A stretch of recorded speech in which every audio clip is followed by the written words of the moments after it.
Hi, I'm Sam Sells, and welcome to my podcast, Clean Money. I like to say investing matters, and my show is to talk with everyday folks that are not only creating great success, but making an impact in society and improving the lives of others. That is my mission, and I want to share my stories and others with you. Welcome to Clean Money.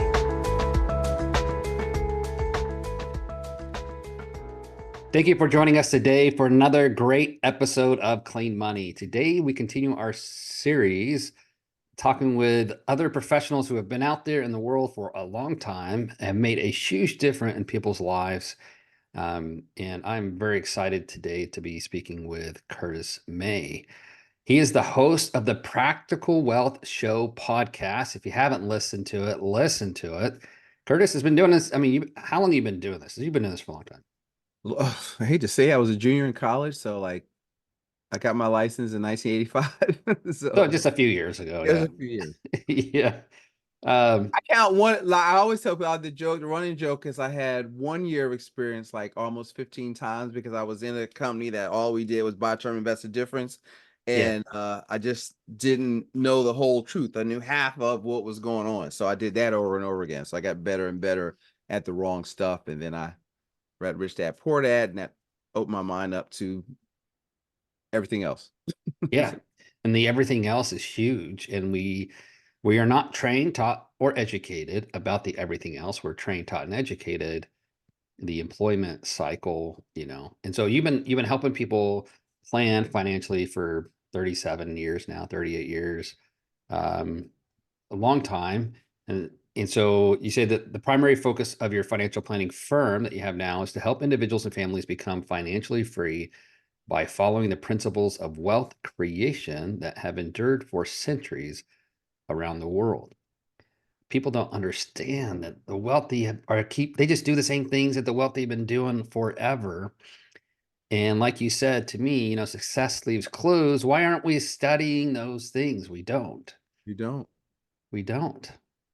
And all I try to do is point it out. You know, when I interview people, it's like, I'd say I'll stop people, go like, hear what he said here? I teach something called the 3 rules of investing. So it was a guy that had a debt fund and he was telling what he did to build it. And I was like, stop right there. Let me just talk to the audience for a second. Do you hear what he just said?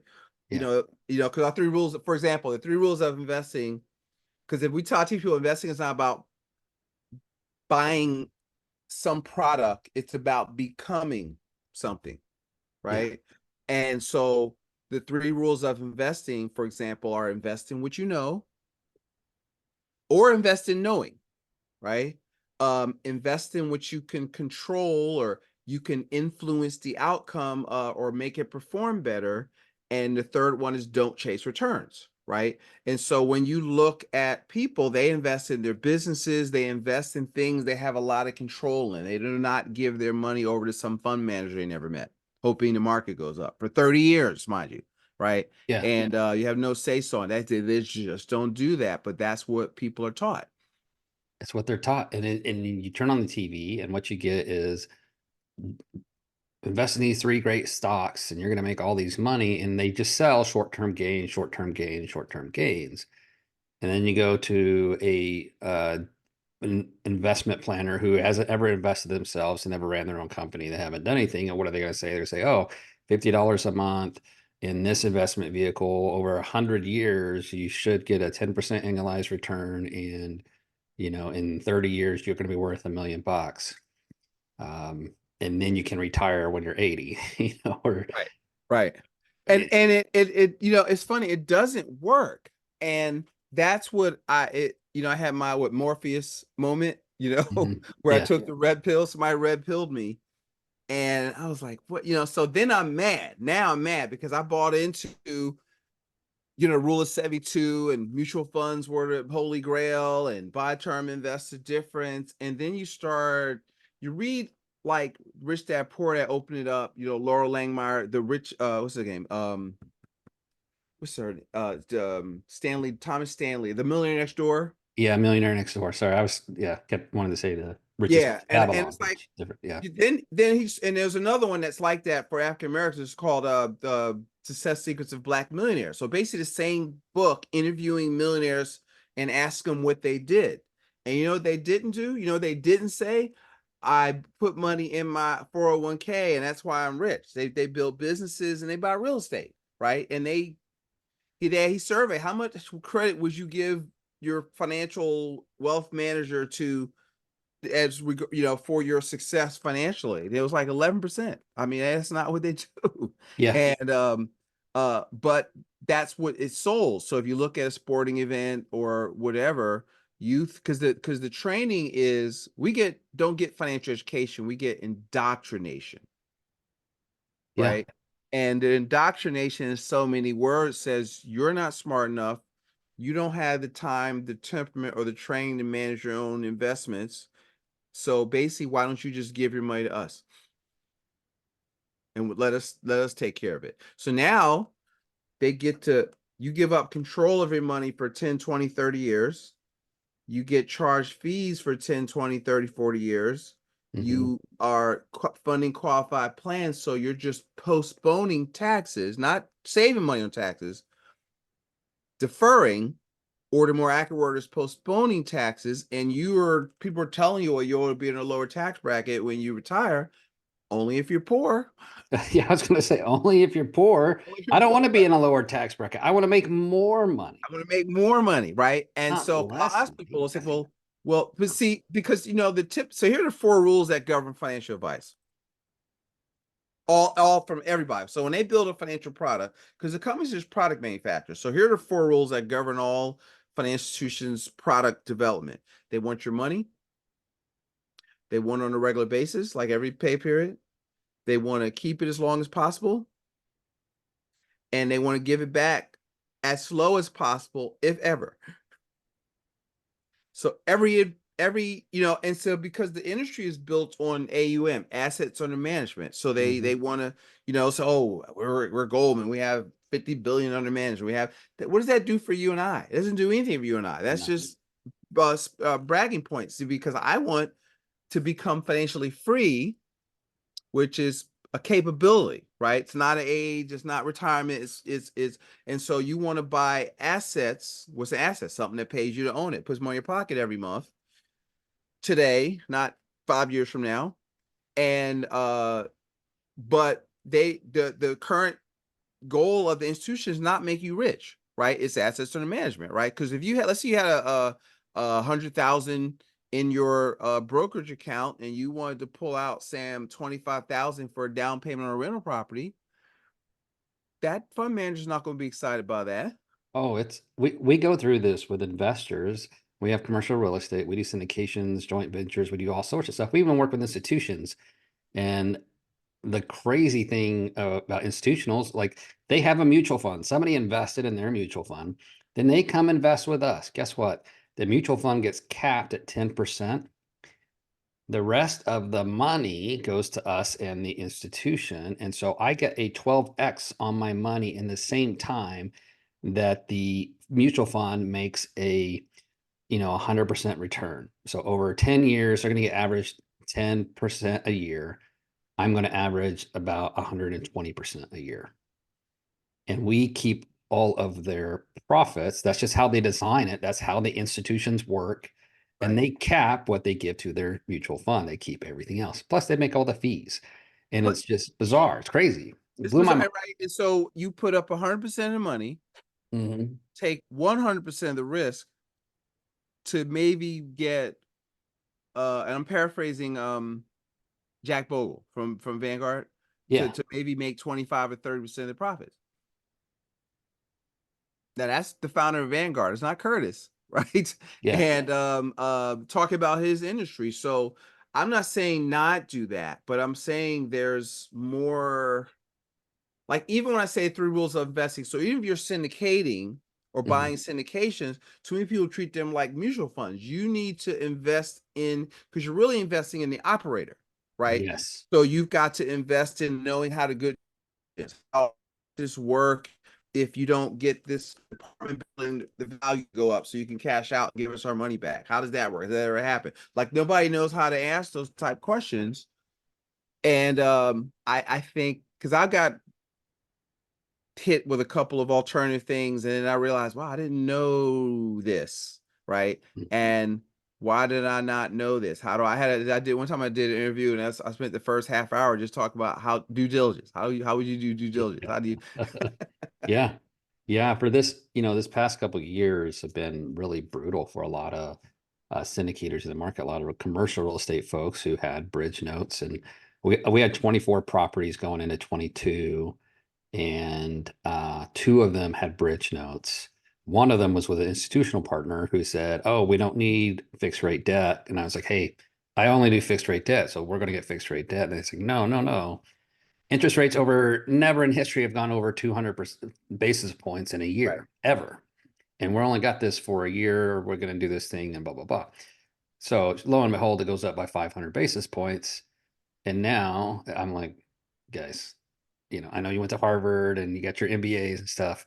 I've been doing this a long time. I'm just telling right, you, I told you before, but you guys are $1 billion firm and I'm the operator. I'm just going to do what I need to do to make this property successful. But all right, so now we're forking out of pocket to pay for this thing. We didn't lose the asset; we still have it, and we right, just paid it out of pocket. But the the point is like just because people go, like we were talking about before, they go to school to learn how to work at a place. If right. you want to learn how to go be a business person, you need to go find a mentor or somebody else who actually runs businesses and they deal with the ups and downs of the world. And so that's what you do. You're teaching people how to build wealth for their family, practical wealth so that they can become free because you've done it. In up markets and down, like the plan has to work no matter what. It can't only work when the sun is shining. Right. I made it through 2008 with in real estate just fine. Why? Because I was buying properties at 50% of their value. Yep. And Yep. so when the market crashed and everyone else was crashing, it was because they were buying on the hype. Right. I'm like, why would you do that? Because see, Like, you have principles, right? Ray Dalio says all good operators operate with principles. That's kind of like you've seen this play before. So this is my money rules. This is how we yeah, invest. Most people don't have any principles. They're chasing returns. yeah. I heard, fear of missing out and all that Mhm. kind of stuff. And so what I try to do is teach principles based planning. And so we teach, I told you 3 rules of investing. We also do the 5 principles. And then this is the process that we take people through. So I try really hard not to tell them what to do, but I always tell people like I'm like the macro manager of your, I'm the quarterback of the team. So I'll find you a good tax person, and but I don't do all that stuff, but I understand it. But you need somebody that's looking at the whole thing, that sees the whole field and pulls all the players in. So I'm that guy for people. And then I always tell people like I'm the defensive coordinator. Like, so Sam, your offense, I'm right? off. Yeah. Right. I want to get them ready to give you $50,000, right? Or Yeah. something like that. So I want to make sure that they're liquid, so I focus on, I'll say them in order. If you don't, I'll just run them Yeah. out Go there. We ahead. can talk, break it down. But so the principles that we teach, so our framework is principles drive strategy. There are certain financial strategies that we teach, and strategy drives tactics. Tactics are products you may buy to implement the strategy, but what precedes the strategy is the principle. Okay. So my first principle is save. Let me define saving: safe, liquid, accessible, guaranteed, right? Because a lot of people don't know the difference between saving and investing. You know, the I'll ask people, Sam, I said, well, I'll ask clients, like, have you ever heard of Warren Buffett? He goes, yes. Most of them go, yeah, mostly all of them go, yes. I said, well, have you heard of Benjamin Graham? Maybe 25%, right? Who wrote The Intelligent Investor. That's Warren Buffett and Charlie Munger's mentor, right? They're Graham Value Investor disciples, right? So Yeah. in the I've got book, that book right? right here, by the Right? way. Just So in kidding. the book, first chapter, right? So investing versus speculation, he goes, an investment, this is a book about the stock market now, right? Yeah. An investment is something you put your capital into where upon thorough investigation. So most people don't even do that, right? Yep. Upon thorough investigation, you have safety of principle and a reasonable opportunity to make a profit, right? And if it doesn't fit that definition, you are speculating. Yes. Okay, i.e. gambling, right? So people say, well, what did I invest in? Well, let's define investing first. Like, because like hold that definition up to what most people are doing in 401k. or in ETFs or whatever, they're speculating. Now, okay, you can speculate, but they don't know they're speculating. That's the problem. You don't speculate with 90% of your money and you don't have a foundation. So you have to build a foundation. So you save from income, and then from your savings or from your assets, you buy investments that you investigate, that you understand, that you've gone through, like, your number one. Well, let me stay on focus. All right. So so the step one is save, right? 15-20% or more of your gross income at a minimum off the top. Like, so it's right out of Richest Man Babylon. Part of all you earn is yours to keep. Yeah. Spend less than you make. That's the first thing I just try to beat in people's head. Like, if you can't do that, you can't invest. You can't do anything. Okay. So, I mean, the game is won and lost at cash flow, man. I mean, it's like basic. It's nothing. It's like basic, like football, like block and tackle. All I'm doing is teaching blocking and tackling, Yeah. right? And That's so it. the second one is protection. So I'm big on the protection part. And so we call it maximum protection. So we literally look at all this stuff. I don't even do all of it, but I understand it all. But I start with, you got to protect your stuff, right? Your auto, having proper umbrella liability coverages on your auto. Most people are underinsured. Proper, do you have replacement costs for your homeowners? Do you have an umbrella policy? So you have liability protection. People say, oh, I got an LLC, which is part of protection also. But but your insurance comes before the entity, right? Because Yeah. they can still pierce the entity. I used to rather, if you get a claim, somebody falls on your property, I'm sending the claim to my umbrella company Yeah. and let their lawyers go to work for me, right? So that's Yep. your first line of defense. See, people are they have a lot of transactions, but they don't have an integrated strategy, right? And so that's what I try to give them. And even from a business standpoint, I have a talk I just gave last week to this group of business owners called Putting It All Together, Yeah. and helping them create an integration strategy of driven by, you have your engine that drives everything is the business, if you're a business owner, right? Or if it's a job. But so I call them cash creators, business owners, and cash earners, people with W-2, right? Yeah. But in a business owner, you're taught by the industry to take the cash, put it, send it away from your business, put it in a SEP, put it in a solo 401k, and it's stuck out here. Whereas the engine needs money, right? So you need to store it somewhere where you have access to capital, and it's got to flow back and forth. So we teach that, and then I'll talk to people when I do business on 4 ways to grow revenue. Like, how do you grow your revenue? And here are the 5 to 7 wealth transfers, so you keep more of what you make. So I'll have with business owners say, look, let's have an integration meeting so you can make more and keep more. So I'm because I realized I was in the marketing business, so I'm a nerd. So the Dan Kennedy, Russell Brunson, Jay Yeah. Abraham. So I Yeah. started Yeah. studying that 8-9 years ago. And Yeah. so I kind of, what I call Curtisized it. So I can kind of combine Yeah. both Yeah. of them. Right. So anyway, that's the nerdy part of me. I'm a super nerd. So that's the other part I didn't tell you for the pre-talk. But I told my kids I was a cool nerd. I was also all city and basketball, but I was still a nerd nonetheless. And but protection, you got to protect. You got life insurance, disability insurance, trust eventually, that kind of stuff. All that's, see, that comes before investing. See, that's step 2. People think, oh, I got to invest. No, you don't. Okay. Legacy, full replacement of assets at death. That's my third principle. Guaranteed. The fourth principle is liquidity, right? Which comes from principle 1. And what do I want? I want 6 to 12 months of cash, Yeah. right? That's, and then where I store the cash goes into strategy and tactics, right? But I'm just Yeah. talking about the principle. And then the fourth principle is velocity of money, right? So Mhm. most people are taught what I call the accumulation theory: buy and hold, dollar cost average, get out of debt. Like, that's typical financial advice, right? Yeah. Built Wrong. into the 4 rules. So, but the institutions don't do that, No. right? So if you look at if you took a corporate finance course, they don't teach none of that, right? They teach velocity of money, cash flow, leverage, risk management, Yep. right? I had Barry Dyke on my show, who wrote The Pirates of Manhattan. He's Mhm. an amazing researcher. He talked about how these, on the balance sheets, the tier 1 capital, they store in permanent life insurance. Well, here's what I discovered those strategies work in personal finance, and they're safer, and you have more control. So it's out there. You just have to do what the institutions are doing and stop doing what they tell you to do. And so you just got to step back. It's right there in front of you, hidden in plain sight. You just don't pay attention. So what I try to do, Sam, is like, all right, here is what's going on. Okay. Yeah. And now you got a choice. Which one would you like? So I told you happy broke, I'm happy for you. But let's Yeah.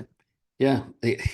Uh, I forgot who it was, old famous singer, who said, I've been broke and I've been rich, and I've had good times when I was broke, and I've had good times when I was rich, hard times when I was broke, hard times when I was rich, whatever. But he goes, I much prefer the hard times when I'm rich than, yeah, exactly. bigger money, bigger problems. That's a true statement, but at least it's been But in, we solve yeah, problems. That's the business, right? yeah, So like, because money is a result, income is a result of creating value in the marketplace, of solving problems for others. So what people don't, when they say, well, like, I need to make more money, that's actually not the right question, right? If you want more money, if you understand money is a result, you want to ask how can I serve more people? How can I solve more problems for more people? How can I get better at skills so that my specialized knowledge allows me to command more revenue? And I yeah, think people are too focused on themselves, and capitalism is about exchange, right? yeah, So if I have a problem that I can solve, and that problem is bigger than and my solution is more important to you than the money in your bank account, that's the exchange, that you'd rather have my solution first. And so when there's a meeting of the minds, there's an exchange. That's what capitalism is about, hmm that's which, as exactly, F.A. Hayek says, is an ever expanding system of cooperation among strangers. yeah. So anyway, now my my bias is towards capitalism. It, you know, capitalism is an amazing system, right? It's not perfect, System. Yeah, but it's an amazing system that has created more wealth for people than anything else.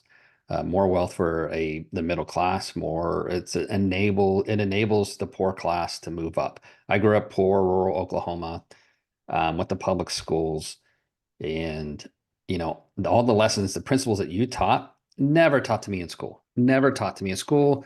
I was in the military. I have a master's degree in health policy, right? Global health, been around the world, working for the military, for governments. Those principles weren't taught to me. I learned them over the past 6 years yeah, that I got into commercial real estate, and I learned about how leverage is really used, how to actually create value in the marketplace, how to make sure that I'm liquid, because I learned that lesson the hard way. Liquidity is extremely important, right? Velocity of money. We talk about velocity of money all the time now. These principles that you're talking about, I have learned in the hard way. I wish I would have met you, Curtis, even 6 years ago. You could help sped up my process, and I'd be more successful now because right. of those I hadn't put it principles. all together 6 years ago. I had part of it, but now it's like we have it into like a one sheet game plan where we just go over it with people. Because what I find is, like, even with successful people like yourself, I find there's still gaps. There's Mhm. still,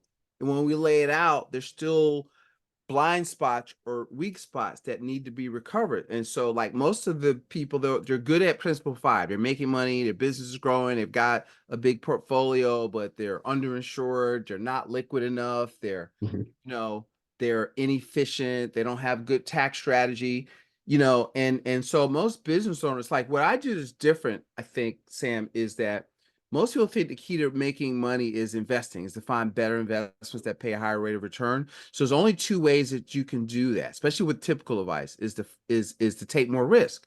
Right, People think risk is probability of gain. I view it as right. probability of loss. So Yeah, higher risk, higher return, right? yeah, and so that's not how it works. So wealthy people, you always focus, like the thing we said, where I only buy fixed debt, right? You're mitigating risk. There's no risk, Right. but you're mitigating risk because you have experience. And I always tell people, look, your investing is not risky. Being uneducated is risky. So as your knowledge goes up, your risk goes down. Yeah. So before you throw money at stuff, you need to buy a course. It's like, you need to go read a couple of books or listen to some podcasts and get yourself knowledgeable. And everybody's such in a fire and hurry, but they don't learn the basics and they want to jump. When I was a kid, we had this kid that we used to call him Irving. He's like Dr. J was when I was big. Yeah. And he had no fundamentals, but he would try to come off and do with one hand and take off the foul line and do all this crazy stuff. I was like, what are you doing? He has no fundamental knowledge of basketball. And Yeah. that's what people try to do with their money, right? And so yeah. So it's really, basic, because the thing is that this is the big part. So if you want to create maximum wealth, what we try to teach is you have to create maximum efficiency, right? Mhm. Most people give most of their money away. We call them wealth transfers, right? Transfer meaning money's leaving your asset column going to somebody else's. But what people don't calculate, because this is not taught in personal finance, is the concept of opportunity cost. Yeah. What would the money have been worth had you not lost it, had you not spent it, had you, because if you go right, you got the ability to go left, right? But what if you could do both? That gets into the strategy that we teach, step 2. But the opportunity cost is huge because business owners, like a lot of your clients, they're giving away in their working lifetime $3 to $7 million. Mm. In most households, like $1 to $3 million, they're just, so for example, if they buy cars, so let's say you buy 10 cars over your working lifetime, right? So let's say just at $40,000 a car, right? So that's $400,000 that you've transferred to BMW Finance, let's say, right? Yeah. But that doesn't count the interest, uh, the money at interest that is costing you. And so that's for, and now you take the opportunity cost in that and say, well, okay, well, if my money was earning 6%, my money would double every 12 years. So now if you look at that money, because once it's gone at $40,000, it's still working, just not working for you. So if your money, if you could get 6% somewhere and you're not, because you don't have the money, then every 6 years you're 40 goes to 80 goes Yeah. to 120, and that is spiraling out for the rest of your life. That is that, Yeah. but that's not measured, but that's a real thing. And that's what you got to do. So, one of the things, Sam, we do is we say, look, we got to identify them, transfers, and they're occurring within your life and business. Then once you find them, we either got to reduce them or, if possible, eliminate them altogether. And that's what we do. So that's things like, specifically, here's the top 5. There's how you pay your mortgage, taxes, how you fund qualified plans, how you Mhm. pay for kids' education, how you finance things, credit cards. There's the whole 35% of every dollar is leaving most of your household in debt because they don't control the banking function in their life, right?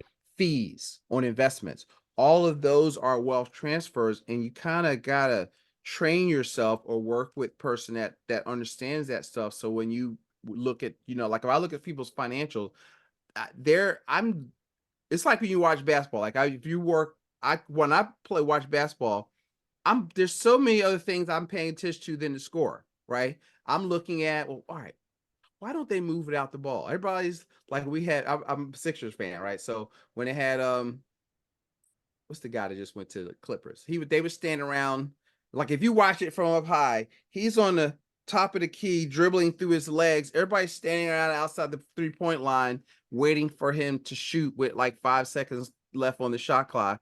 And so if he misses, there's nobody underneath to get a rebound. Yeah. Nobody's moving. I would be cursing at the screen. What are y'all doing? Somebody, like, I like Golden State, the way Yeah. they play, right? Move it out the ball, cut back, pick, set, screen for somebody. And so, what's your offense financially? Yeah. It's always goes back to sports, but you know, Yeah. Yeah. that's how No, I it think about works. It works. So I wish we had another hour to talk because Curtis, I see the world now a lot like you see the world now, but like you said, you're on the defensive end saying you got to protect yourself. And I will say over really the past 2 years, watching people implode and then having our own struggles, not imploding, but having our own struggles, even though I had taken a lot of the protections that I take, made me realize that I didn't protect myself enough, right? And I didn't follow some of the principles that I learned back in 2008 and I knew applied, and I needed to follow those better. And so we've really kind of tightened in and we've gotten better, but you know, I don't want people to have to go through what I went through to learn the principles. So if somebody wants to get in touch with you, Curtis, how do they do that?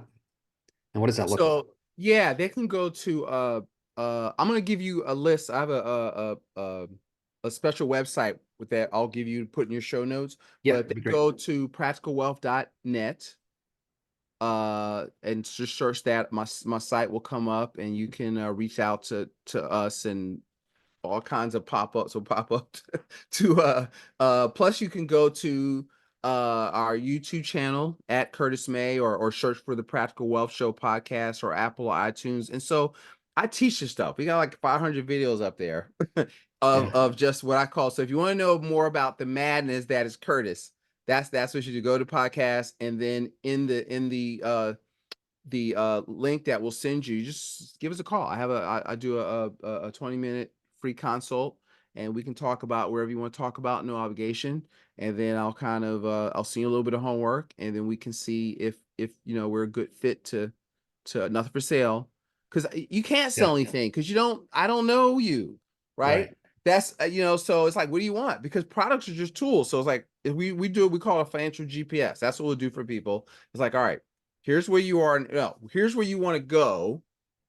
But what's the first thing you got to know to GPS? Where are you now? Yeah.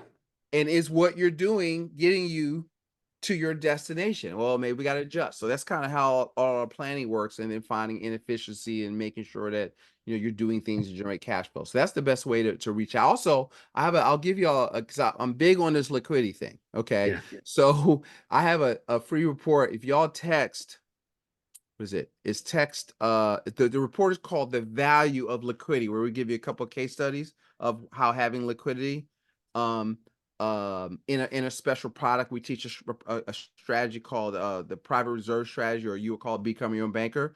But how to store your capital somewhere where you can have your cake and eat it too, and use it multiple ways. And so they'll text "Be the Bank," all caps, all one word, "Be the Bank," to 55444.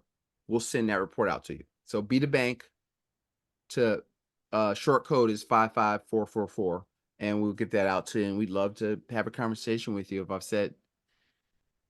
If the madness of Curtis appeals to you at all. If it doesn't, you don't know enough. So I'll just say that. And I just hit Be the Bank 255444. Got a nice response back. Now I need to provide some details.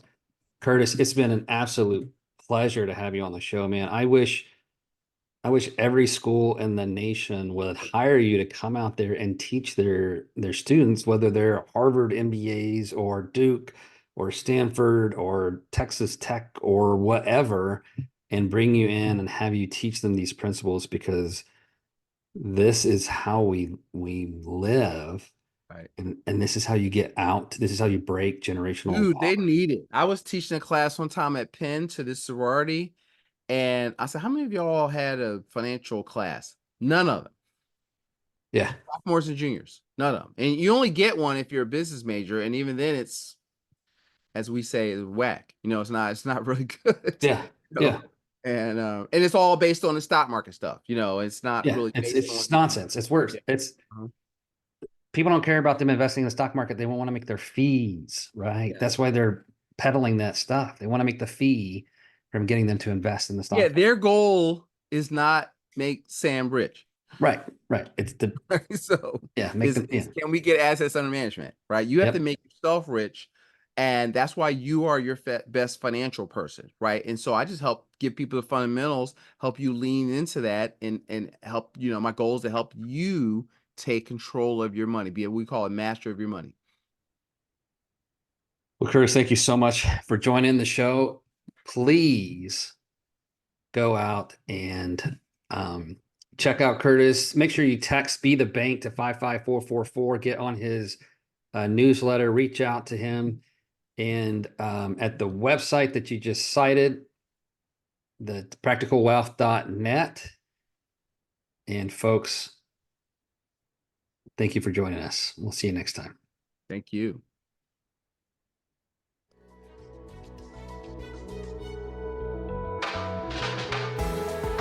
Thank you for tuning in to Clean Money, where we talk about sustainable investing that improves society. We are passionate about creating great investment returns to investors who want to use their money to make a positive social impact in the world. If you enjoyed the episode, we'd appreciate a 5-star review. And if you are interested in making your investing matter, please connect with us at wildmountaincapital.com, or you can find me, Samuel Sells, on LinkedIn, on Twitter at Sells_Samuel, on Instagram at Clean Money Sam, or on Facebook. And finally, make your investing matter.